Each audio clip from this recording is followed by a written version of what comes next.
Bonjour à tous, j'espère que vous allez bien. Je voulais vous expliquer aujourd'hui quelques points qui permettent de comprendre le lien direct qui existe entre la qualité de notre alimentation et la qualité de nos émotions et de notre psychisme. Vous savez déjà peut-être que notre intestin, qu'on appelle plus communément notre cerveau émotionnel, est en lien direct avec notre cerveau. Et notre cerveau est en communication perpétuelle avec notre intestin. C'est pour cela qu'il est important de comprendre que notre état d'esprit, la qualité de notre état d'esprit, influence la qualité de notre intestin. Et la qualité de notre intestin influence la qualité de notre état d'esprit. Si je prends l'exemple du stress, qui devient de plus en plus chronique aujourd'hui dans notre société, le stress va avoir comme conséquence, va provoquer une cascade de déséquilibre dans notre corps qu'on ne soupçonne même pas. On va moins bien éliminer les toxines. Les minéraux et les oligo-éléments que l'on consomme et qui permettent de lutter contre le stress ne vont pas être absorbés en totalité, car le stress va malheureusement créer une fuite de minéraux et d'oligo-éléments par les reins, ce qui va donc aggraver le stress. C'est un cercle vicieux. Il va aussi déséquilibrer notre microbiote intestinal. Il va aussi perturber nos enzymes digestives et les rendre moins efficaces, donc rendre notre digestion moins efficace.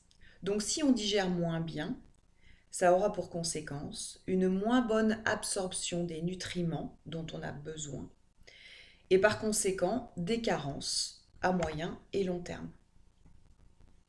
C'est pour toutes ces raisons qu'il est primordial de savoir écouter ses émotions, de les accueillir avec bienveillance et sans jugement, et d'investiguer peut-être d'où vient ce stress pour agir dessus. Parce que si on ne le fait pas et qu'on choisit d'ignorer ses émotions, cela leur donnera encore plus de force. Et il sera alors de plus en plus difficile de vivre avec.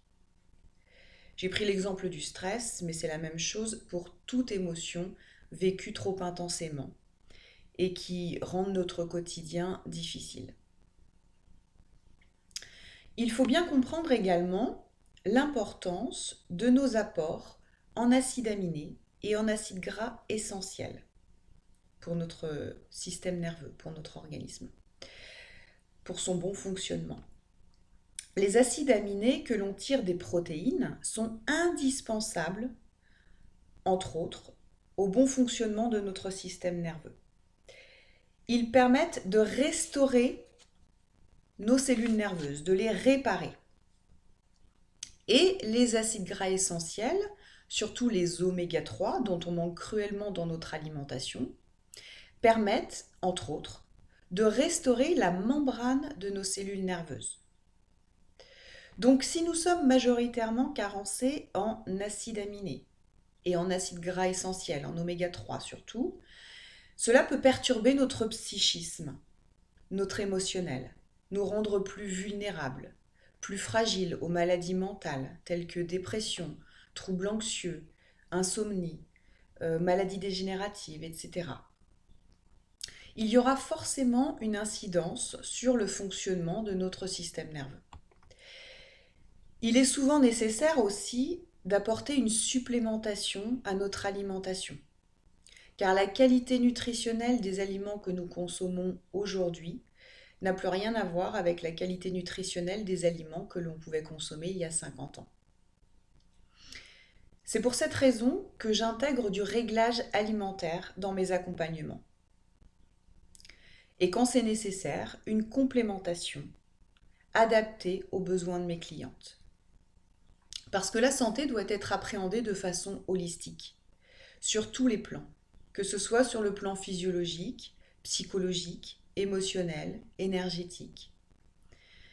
C'est, à mon sens, la meilleure façon pour moi d'agir efficacement et durablement sur notre santé.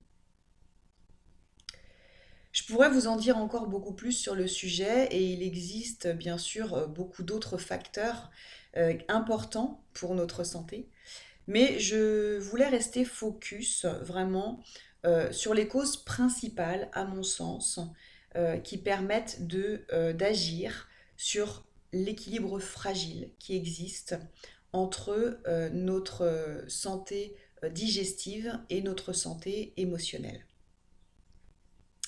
Voilà ce que je pouvais vous partager aujourd'hui sur ce sujet.